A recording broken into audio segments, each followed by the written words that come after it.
Mari pada kesempatan di malam hari ini kita lanjutkan kembali kajian tafsir surat Al-Baqarah ayat 224.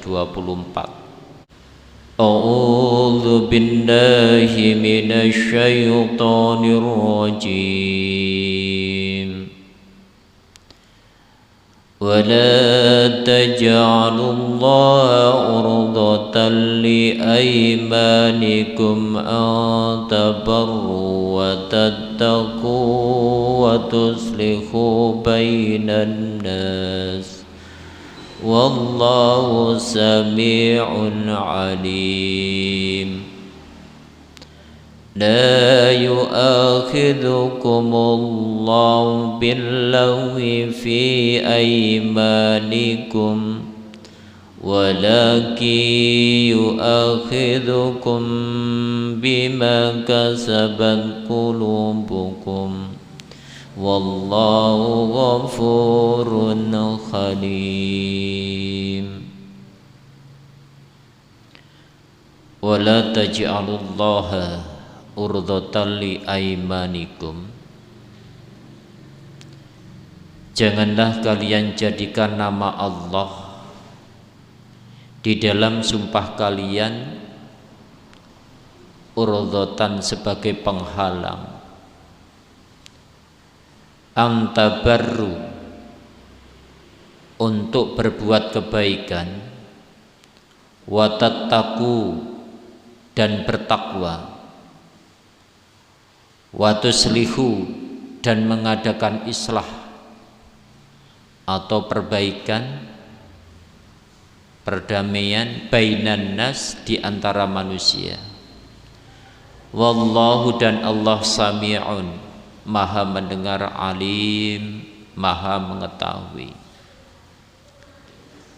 La yu'akhidhukumullah,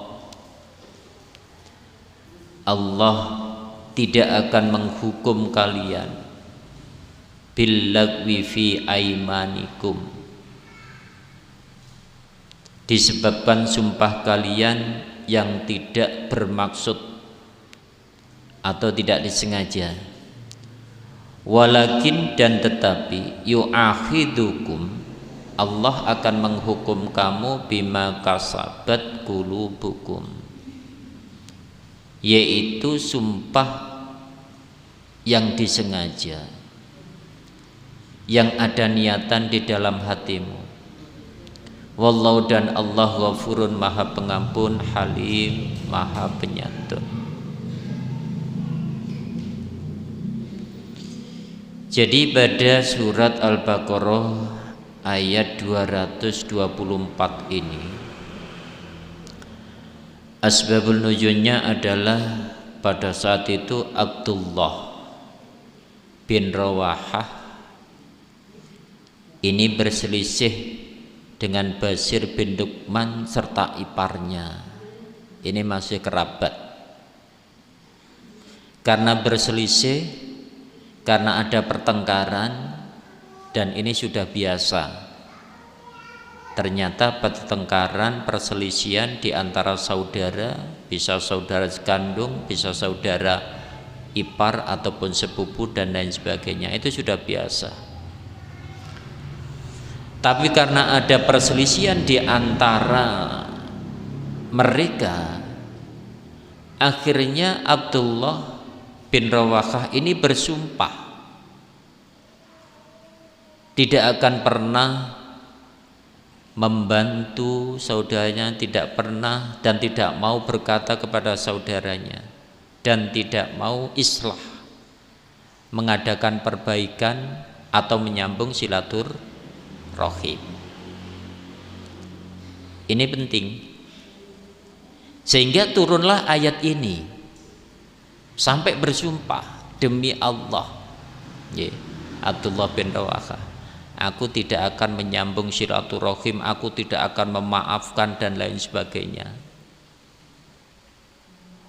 Orang itu sampai kadang-kadang kalau marahnya itu sudah melampaui batas, itu kadang-kadang bersumpah tidak mau memberikan maaf, memberikan maaf atau meminta maaf. Lah ini masalah bagi orang-orang yang beriman. Padahal di antara orang yang beriman itu yang mendapatkan surga yang luasnya langit dan bumi adalah di antaranya satu sifatnya wal afina aninnas. Dia mudah memaafkan, yaitu manusia. Dan ini memang tidak gampang Bapak Ibu. Memaafkan orang itu ada hubungannya dengan hati. Ada hubungannya dengan hati. Enggak semudah membalik tangan. Ini benar-benar dibutuhkan hati yang ikhlas, hati yang lapang untuk bisa menjadi orang yang wal afina aninnas, suka memberikan maaf kepada manusia. Bahkan belum memohon maaf, itu sudah memberikan maaf. Tapi balasan dari Allah luar biasa bagi orang yang mampu memberikan maaf kepada saudaranya, kepada tetangganya, ataupun orang lain. Dia mendapatkan yaitu apa? Surga yang luasnya langit dan bumi. Dan ini banyak terjadi di antara kita, bahkan antara saudara tidak saling menyapa, tidak saling taruh. Itu biasanya permasalahannya satu, yang banyak itu karena warisan.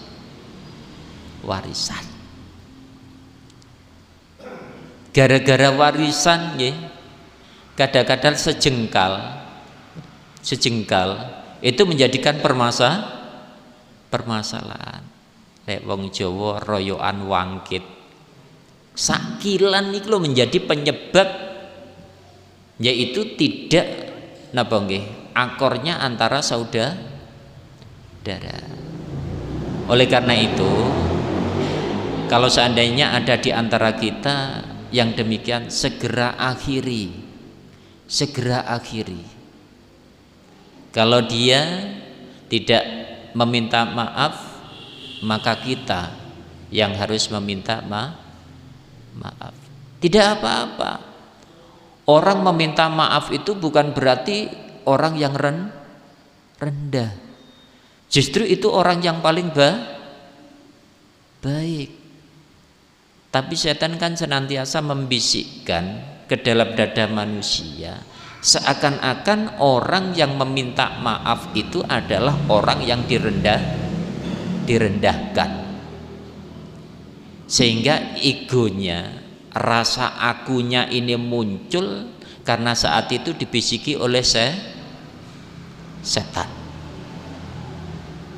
Sampai kadang-kadang berkata, aku tidak akan pernah memaafkan, sampai ajal tiba pun tidak akan pernah memaafkan. Ini menjadi masalah.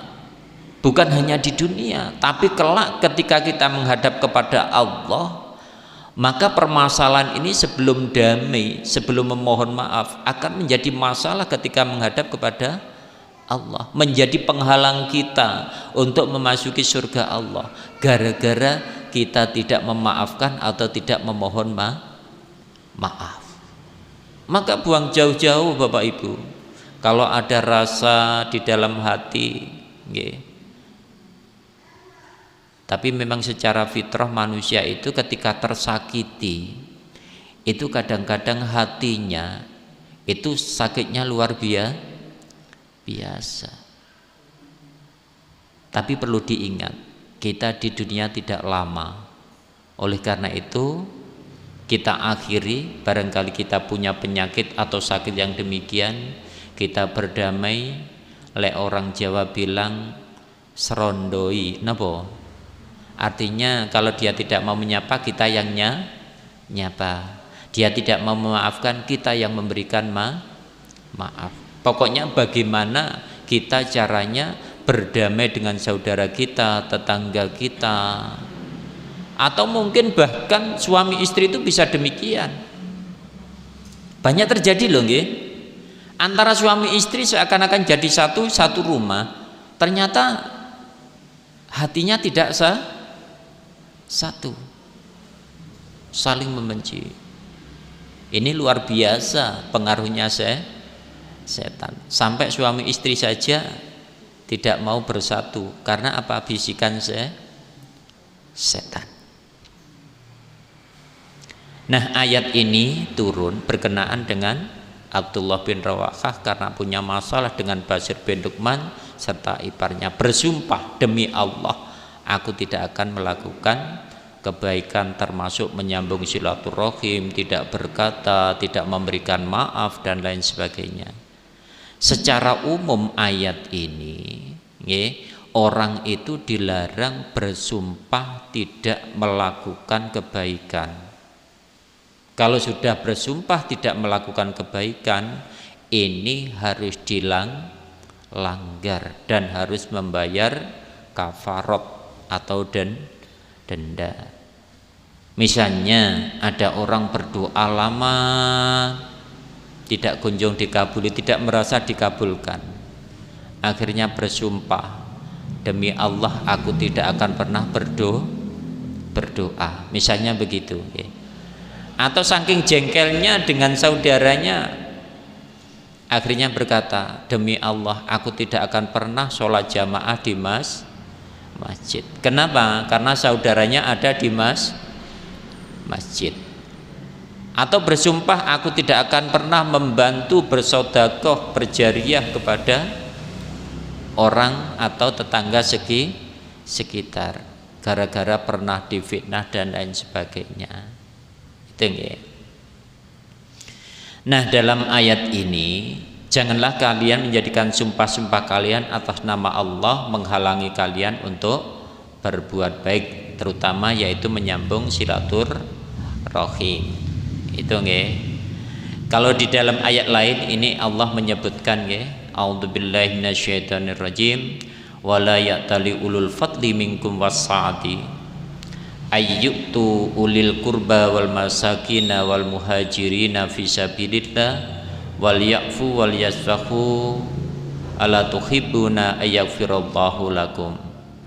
Dan janganlah orang-orang yang mempunyai kelebihan dan kelapangan di antara kalian, kelebihan dan kelapangan, kelebihan rezeki dan lain sebagainya ya, atau kelapangan diluaskan rezekinya, bersumpah bahwa mereka tidak akan memberi bantuan kepada kerabatnya. Diberi kelebihan oleh Allah, harta cukup banyak, diberi keluasan harta cukup banyak, tapi bersumpah misalnya tidak akan memberikan bantuan kepada kerabatnya. Yang kedua, bersumpah tidak akan memberikan kepada orang miskin. Mungkin ada tetangganya yang membutuhkan, dia bersumpah. Dan orang-orang yang berhijrah di jalan Allah, orang yang berjuang di jalan Allah, dan hendaklah mereka memaafkan dan berlapang dada, kata Allah. Apakah kalian tidak ingin bahwa Allah mengampuni kalian? Nah ini jadi Allah melarang orang-orang yang punya kelapangan rezeki, kelebihan rezeki, sampai bersumpah tidak memberikan bantuan kepada kerabatnya. Karena pertama memang yang dibantu adalah harus kerabat, saudara dekat. Setelah itu orang miskin di sekitarnya. Itu dilarang. Maka kata Allah apa? Waliyafu waliyasfahu. Jadi maafkanlah dan berlapang dadalah. Berlapang dada itu ridho, ikhlas, memaafkan, bukan di lesan saja. Karena ada orang itu memaafkan tapi hanya di lesan, tapi hatinya tidak murni memaafkan. Jadi cik napa nggih? Membekas di dalam hatinya rasa sakit, lek wong Jawa ngarani janget. Napa janget niku? Mancep nonggoni ati rasa sakit niku, akhirnya apa? Untuk menutupi hanya memaafkan di lesan saja. Itu kategorinya bukan termasuk wal afina aninas. Jadi orang yang memaafkan itu adalah lahir batin. Maka ya wal ya'fu wal yasfahu, memaafkan, berlapang dada, berlapang hati, ikhlas. Apakah kalian tidak ingin diampuni oleh Allah? Jadi sebab memberikan maaf, ikhlas, berlapang hati, maka Allah akan mengampuni dosa-dosa kita.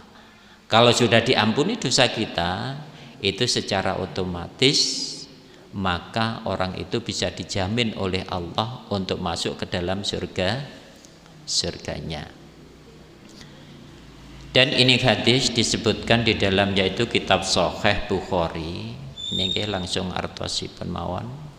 Telah menceritakan kepada kami Ishaq ibnu Ibrahim, telah menceritakan kepada kami Abdur Razak, telah menceritakan kepada kami Ma'mar dari Hammam ibnu Munabbih yang mengatakan bahwa kalimat berikut merupakan hadis yang diceritakan kepada kami oleh Abu Hurairah radhiyallahu anhu dari Nabi Shallallahu Alaihi Wasallam, yaitu bahwa Nabi pernah bersabda, kami, maksudnya umatnya Muhammad, adalah orang-orang yang terakhir adanya, umat yang terakhir, tetapi orang yang paling dahulu masuk surga di hari kiamat.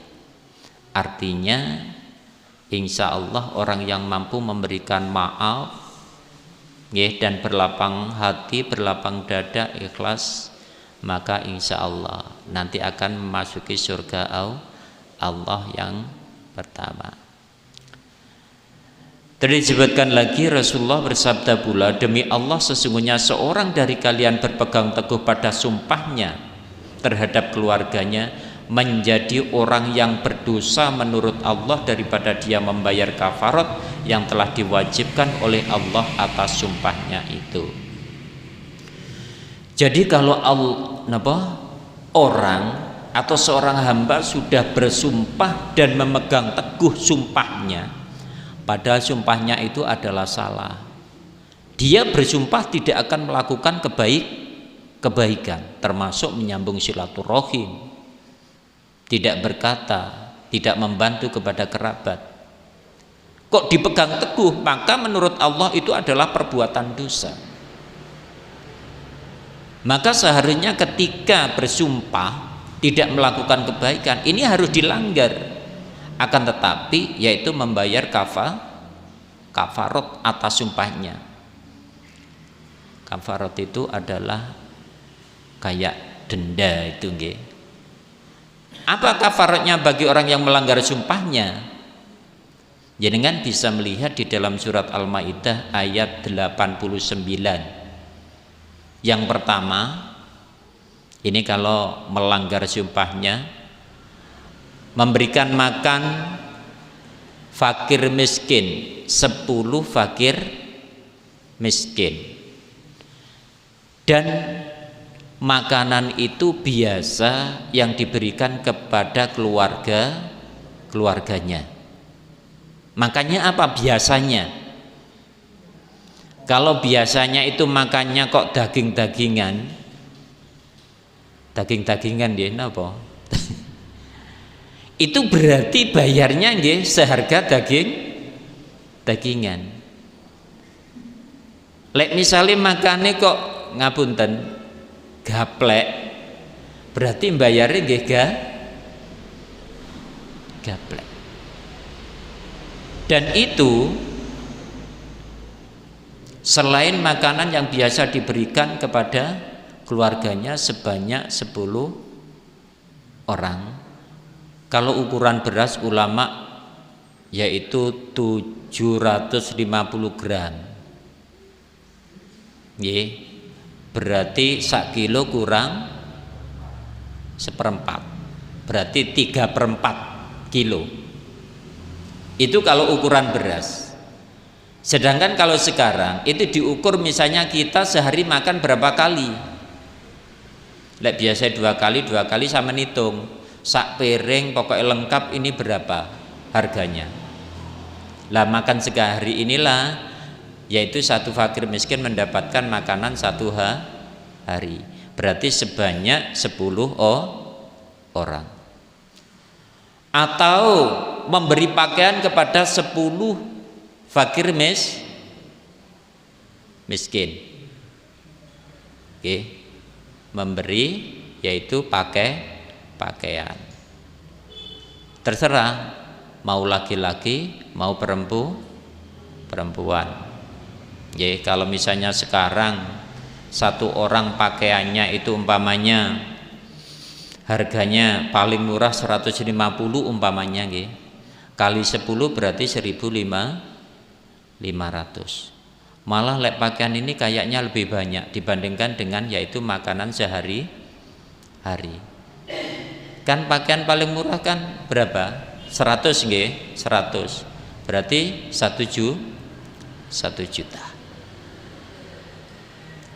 Memberikan makan atau memberi pakaian nggih, terus memerdekakan budak muslim. Tapi sekarang karena tidak ada budak, ini tidak menjadi pilihan. Yang terakhir kalau tidak bisa maka puasa 3 hari. Eja bunti bayar 10 sama puasa 3 hari. Ini wajib loh nggih. Puasa 3 hari. Jadi ada 4 pilihan nggih, memberikan makan, memberikan pakaian, memerdekakan budak muslim, setelah itu berpuasa 3 hari. Tapi biasanya kalau orang tidak pernah berpuasa mesti milih memberikan makan atau memberikan pakaian. Tapi biasanya kalau sudah terbiasa puasa mungkin 3 hari itu tidak berat. Itu nggih. Jadi puasa nggih itu pilihan yang terakhir. Ini ada hadis Nabi, ini riwayatnya Imam Bukhari nggih, telah menceritakan kepada kami Ishaq ibnu Mansur, telah menceritakan kepada kami Yahya ibnu Soleh, telah menceritakan kepada kami Muawiyah yaitu ibnu Salam, dari Yahya yaitu ibnu Abu Kasir, dari Ikrimah Abu Hurairah yang menceritakan bahwa Rasulullah pernah bersabda, barang siapa yang bersitegang terhadap keluarganya dengan sumpahnya, maka perbuatan itu dosanya amat besar, kafaratnya tidak cukup untuk menutupinya. Sampai perkatannya itu demikian nggih. Jadi artinya ada orang itu kadang-kadang nggih, ketika bersumpah pada sumpahnya ini tidak melakukan kebaikan, ini bersikeras tidak mau. Seperti Abdullah bin Rawaha. Ketika dinasehati oleh sahabat lain, dia berkata, aku sudah bersumpah tidak boleh tidak boleh dilanggar. Padahal kalau menurut Nabi, ya meskipun sudah bersumpah, tapi itu sumpahnya dalam tidak melakukan kebaikan, maka sumpahnya ini harus dilanggar, harus dibatalkan. Dengan cara apa? Yaitu membayar kafarat atau denda. Maka hati-hati nggih. Jadi kita di dalam bersumpah itu jangan sekali-kali pernah bersumpah tidak melakukan kebaikan. Kayak yang saya contohkan tadi nggih, saya bersumpah tidak akan sholat jamaah, saya bersumpah tidak akan bersedekah dan lain sebagainya. Jadi sumpah-sumpah semacam itu dilarang oleh Allah, dosanya cukup besar seandainya itu dipertahankan. Karena sumpahnya itu tidak melakukan kebaikan. Itu ya. Ini di dalam kitab Sahih disebutkan dari Abu Musa al-Asy'ari yang menceritakan bahwa Rasulullah pernah bersabda, sesungguhnya aku demi Allah, insya Allah tidak sekali-kali mengucapkan sumpah kemudian aku memandang bahwa hal lain lebih baik daripadanya, melainkan aku akan melakukan hal yang lebih baik itu dan aku bertahallul dari sumpahku. Artinya tahallul itu atau membayar kafarat, membatalkan sumpahnya. Lah ini beberapa hadis Rasulullah yang menunjukkan ketika orang itu sudah kadung napa nggih, bersumpah tidak melakukan kebaikan, segera untuk dibatalkan dengan membayar kafarot tadi. Nggih. Lah kafarotnya jenengan mau yang mana terserah karena ada 4 pilihan. Tapi yang satu termasuk memerdekakan hamba saya atau budak ini tidak ada. Itu nggih. Oleh karena itu mungkin pilihannya hanya 3, di antaranya memberikan makan. Tadi nggih, kalau dulu ukurannya beras ini istiad para ulama adalah 750 gram nggih, atau 3/4 kilogram nggih. Tapi sekarang kita bisa menghitung makanan kita nggih, misalnya habisnya berapa sehari orang satu, lah itulah yang diberikan. Riwayat dari Imam Muslim, barang siapa yang mengucapkan suatu sumpah lalu ia melihat hal lain lebih baik daripada sumpahnya, maka hendaklah ia membayar kafarat sumpahnya dan melakukan hal yang lebih baik. Jadi banyak nggih hadis-hadis yang apa artinya orang ketika melakukan sumpah, nah kok ternyata sumpahnya itu tidak melakukan kebaikan, maka harus dilanggar, setelah itu membayar kafarat. Tuh.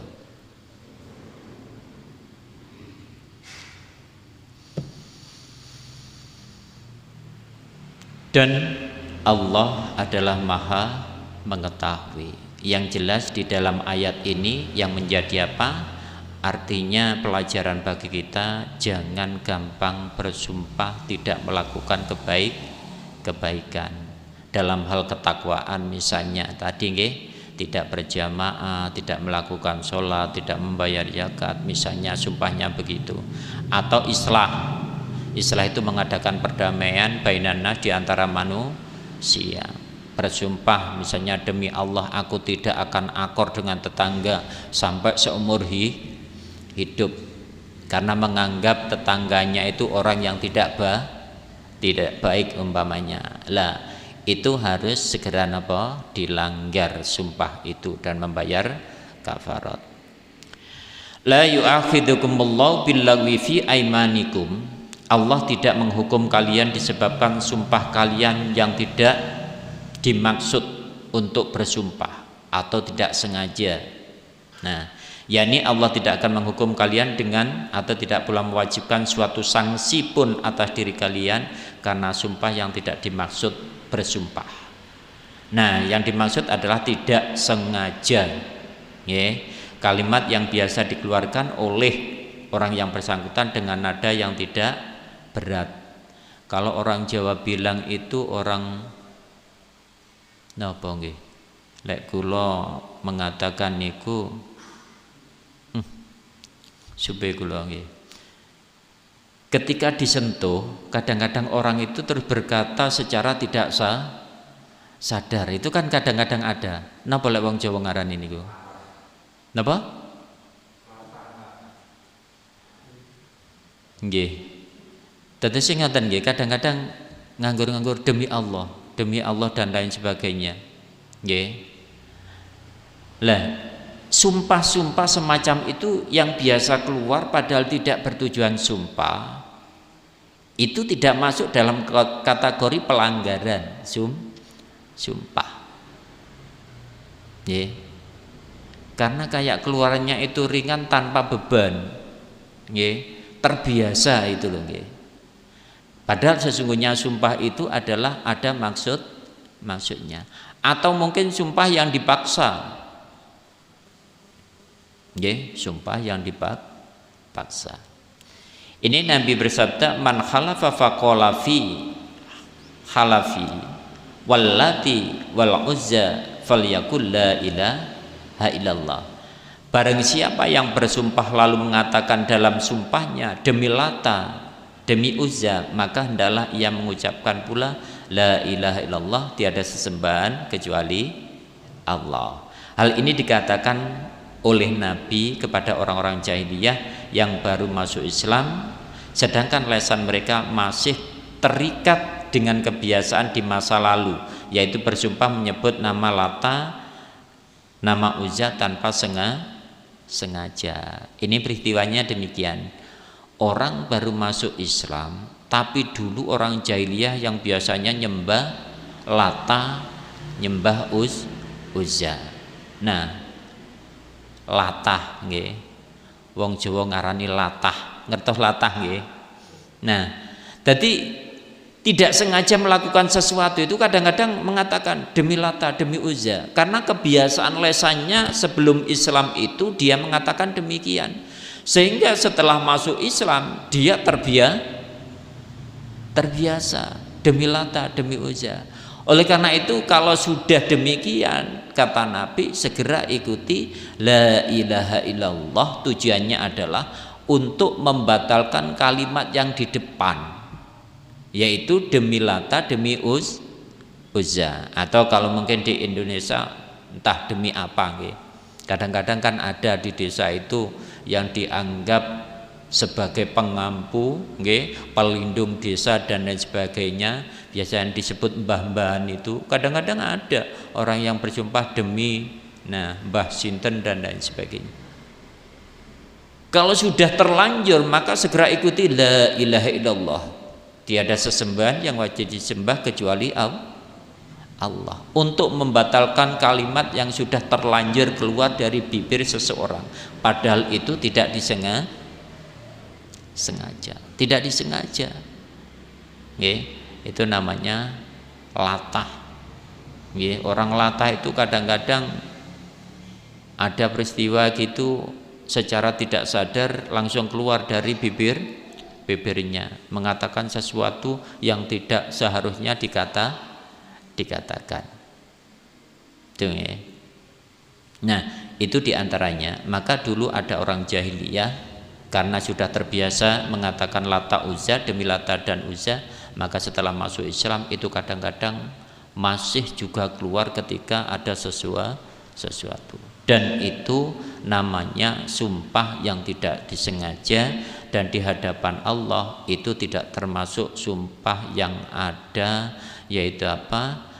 Artinya siksaannya, atau tidak harus membayar kafarat ketika membatalkan. Karena apa?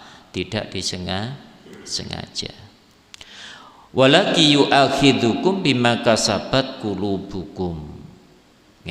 Tetapi Allah menghukum kalian disebabkan sumpah kalian yang disengaja, dan di dalam hati memang dia punya kesengajaan tujuan untuk bersumpah.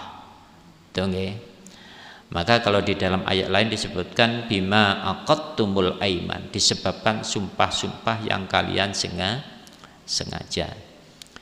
Ini dalam, yaitu riwayat Imam Abu Dawud, bab sumpah yang tidak disengaja. Ini sabda Nabi telah menceritakan kepada kami Humaid ibnu Mas'adah As-Sami, telah menceritakan kepada kami Hayyan, yakni ibnu Ibrahim, telah menceritakan kepada kami Ibrahim, yakni As-Saik, dari Atta mengenai sumpah yang tidak disengaja. Siti Aisyah pernah menceritakan bahwa Rasulullah SAW telah bersabda, sumpah yang tidak sengaja ialah perkataan seseorang atau seorang laki-laki di dalam rumahnya, tidak demikian, demi Allah, dan memang benar demi Allah. Ini setiap mengatakan sesuatu dia itu mesti mengikuti demi Allah. Loh, ini yang benar demi Allah, padahal tidak sengaja, artinya memang itu keluar dengan sendirinya. Lah, itu namanya sumpah yang tidak disengaja. Dan ini biasanya ada seseorang itu yang memang sudah terbiasa demikian. Oleh karena itu jangan mudah membiasakan sumpah, yang pada akhirnya kadang-kadang sumpah itu adalah sumpah yang tidak baik. Kadang-kadang itu karena keterbiasaan setiap hari kadang-kadang. Tapi kalau insya Allah kapan sumpah itu digunakan dan kapan saatnya, itulah kita memang harus bersumpah untuk membuktikan bahwa hal itu adalah benar. Kalau orang itu sering bersumpah, setiap saat bersumpah, itu biasanya kurang dipercaya. Kurang dipercaya. Kenapa? Karena setiap saat memang dia bersumpah untuk meyakinkan orang percaya kepada dirinya. Nggih, kalau bisa lek wong Jawa ngarani enggak ndlenyeh bersumpah. Itu nggih. Jadi enggak ndlenyeh sumpah.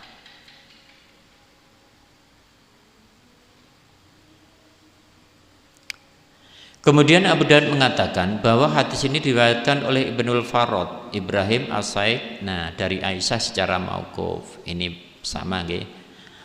Menurut kami memang demikian telah diriwayatkan Ibnu Juraid dan lain sebagainya, dan ini sama dari Siti Aisyah. Oleh karena itu Allah akan memberikan sanksi kepada yaitu sumpah-sumpah yang memang apa? Yaitu disengaja. Kalau tidak disengaja, maka Allah tidak akan memberikan sanksi atau tidak harus yaitu apa? Artinya membayar kafarat. Ini ada hadis ini dari Rasulullah. Ibnu Jarir mengatakan telah menceritakan kepada kami Muhammad ibnu Musa al-Jarosi telah menceritakan kepada kami Abdullah ibnu Maimun al-Muradi telah menceritakan kepada kami Auf al-Arabi dari Al-Hasan ibnu Abdul Hasan yang menceritakan Rasulullah bertemu dengan suatu kaum yang sedang berlomba memanah. Ada kaum yang lomba memanah. Ketika itu Rasulullah ditemani oleh salah seorang sahabatnya. Maka berdirilah salah seorang lelaki dari kalangan kaum, lalu ia berkata, panahku mengenai sasaran, demi Allah, panahku mengenai sasaran. Nah, itu setiap saat diucapkan, ya. Dan panah yang lain melenceng dari sasarannya, demi Allah. Nah, begitu. Itu lata namanya, ya. Maka berkatalah orang yang menemani Nabi SAW kepada Nabi, wahai Rasulullah, laki-laki itu telah melanggar sumpahnya. Rasulullah bersabda, tidak demikian. Sumpah yang diucapkan oleh orang yang memanah merupakan sumpah yang tidak disengaja. Tidak ada kafaratnya padanya, tidak ada pula hukumannya. Nggih, kalau kita mengatakan orang itu latah, gampang, demi Allah panahku mengenai sasaran, yang lain tidak, demi Allah. Padahal tujuannya tidak bersumpah. Nah, ini salah satu contoh yang memang ada di dalam yaitu hadis Nabi yang mana kita yaitu diusahakan tidak yaitu bersumpah atau gampang bersumpah. Ini ada hadis lagi, ini telah menceritakan kepada kami Muhammad ibnu Minhal, telah menceritakan kepada kami Yazid ibnu Zurai, telah menceritakan kepada kami Habib Al-Mu'allim dari Amr ibnu Su'aib, dari Sa'id ibnu Musayyab, bahwa ada dua orang bersaudara dari kalangan Ansor. Keduanya mempunyai bagian warisan. Lalu salah seorang meminta bagian darinya kepada saudaranya. Kemudian saudaranya berkata, jika kamu kembali meminta bagian kepadaku, maka semua hartaku disedekahkan untuk Ka'bah. Ada dua orang bersaudara dan dia punya warisan. Setelah yang satunya minta kepada yaitu saudaranya, dia bersumpah, dia berkata, kalau kamu meminta, sesungguhnya harta ini sudah saya sedekahkan untuk Ka'bah. Padahal tidak ada kesepakatan di antara dua saudara. Oleh karena itu berhati-hati, ya. Kalau seandainya sesuatu itu belum dibagi, warisan belum dibagi, jangan pernah memberikan atau berhak sendiri. Belum dibagi sudah dijariahkan ke masjid misalnya, itu nggak boleh.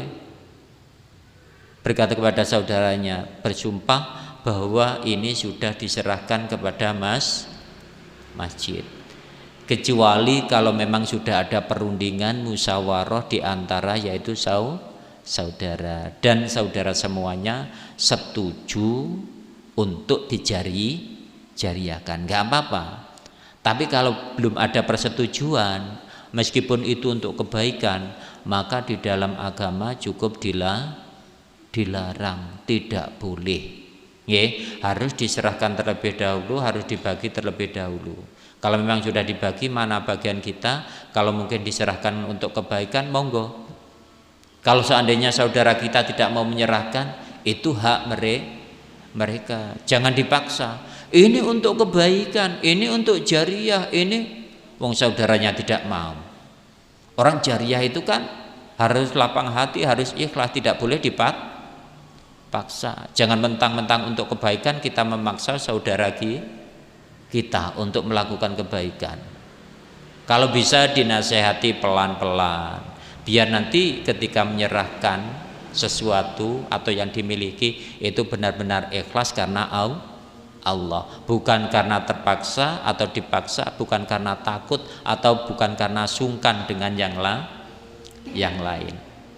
Nah, setelah orang itu mengatakan bahwa hartaku disedekahkan untuk Ka'bah, maka Khalifah Umar pada saat itu, yang menjadi khalifah adalah Umar radhiyallahu anhu, berkata, sesungguhnya Ka'bah tidak memerlukan hartamu, maka bayarlah kafarat sumpahmu itu dan bicaralah dengan saudaramu. Tidak boleh. Kenapa Umar kok menolak? Ka'bah tidak membutuhkan hartamu. Karena harta mereka yang diserahkan kepada Ka'bah itu belum resmi, belum halal betul, karena masih ada hak orang lain yang belum ditunaikan. Sehingga Umar bin Khattab menolak, Ka'bah tidak membutuhkan hartamu. Tapi kalau seandainya dua saudara ini sudah sepakat untuk menyerahkan, tentu akan diterima. Permasalahannya kedua belah pihak belum ada kesepakatan atau bermusyawarah. Maka Umar mengatakan, maka bayarlah kafarat sumpahmu itu, berbicara dengan saudaramu. Sesungguhnya aku pernah mendengar Rasulullah bersabda, tiada sumpah atas dirimu dan tiada pula nadar dalam maksiat terhadap Allah, tiada pula dalam memutuskan silaturahmi, serta tiada pula dalam apa yang tidak kamu miliki. Jadi tidak ada sumpah. Artinya kalau sudah bersumpah, semuanya itu berarti harus dilanggar dan harus membayar kafarat. Itu nggih. Oleh karena itu Allah berfirman, walaki yu'akhidukum bima kasabat qulubukum. Tapi Allah menghukum kalian disebabkan sumpah kalian yang memang yaitu ada kesengajaan. Nah, ini dalam bab yaitu sumpah. Oleh karena itu kita harus senantiasa berhati-hati dengan sumpah itu. Jangan gampang-gampang bersumpah kalau memang tidak dibutuhkan untuk bersumpah. Karena memang Allah di dalam memberikan sumpah itu memang ada kapan sumpah itu dibutuhkan. Dan selain itu, sumpah tidak boleh selain nama Allah. Kalau ada orang yang bersumpah demi Lata, demi Uzza, kalau di sini demi apa selain Allah, maka itu termasuk perbuatan syirik. Demi bumi, demi langit, demi rembulan, demi matahari, itu syirik.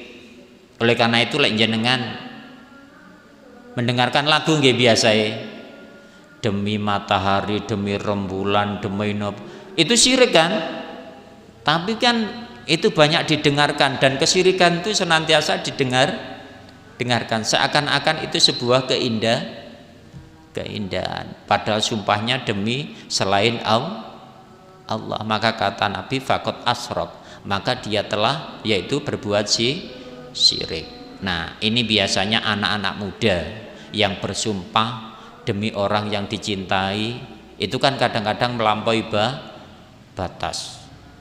Seandainya langit ini jatuh, maka cintaku tidak akan pernah berubah. Itu kan gombal. Kenapa? Nanggung diri sendiri saja tidak mampu berkata, itu kan kesombongan namanya.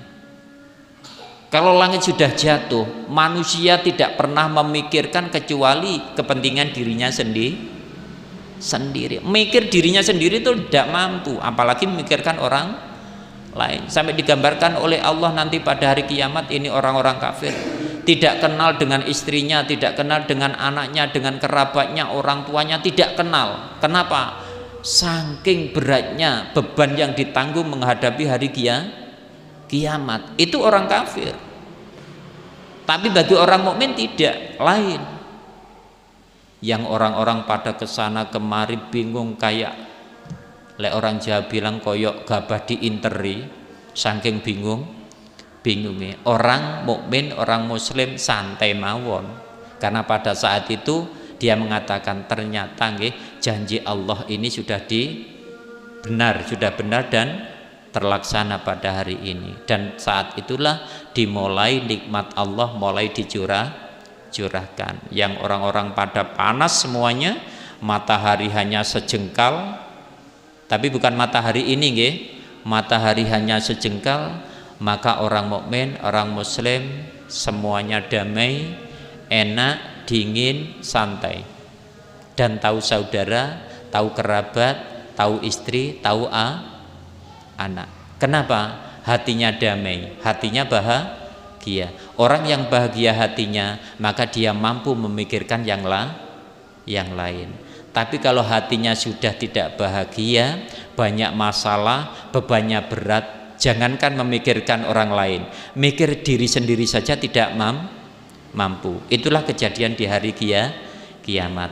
Oleh karena itu kita senantiasa memohon kepada Allah agar iman yang ada di dalam diri kita memohon kepada Allah kekuatan, kita bawa sampai kita menghadap kepada Allah, insya Allah menjadi penyelamat kita baik di dunia ataupun kelak di akhirat.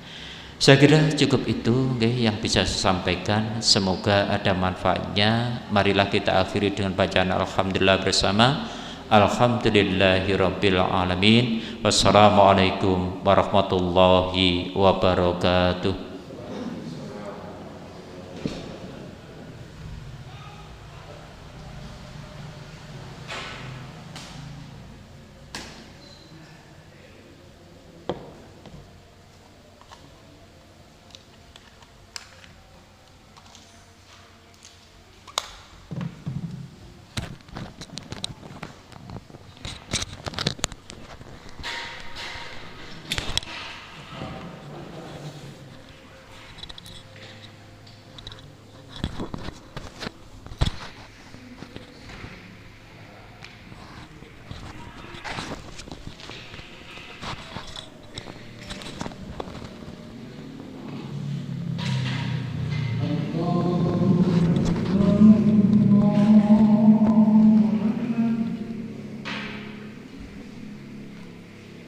Allah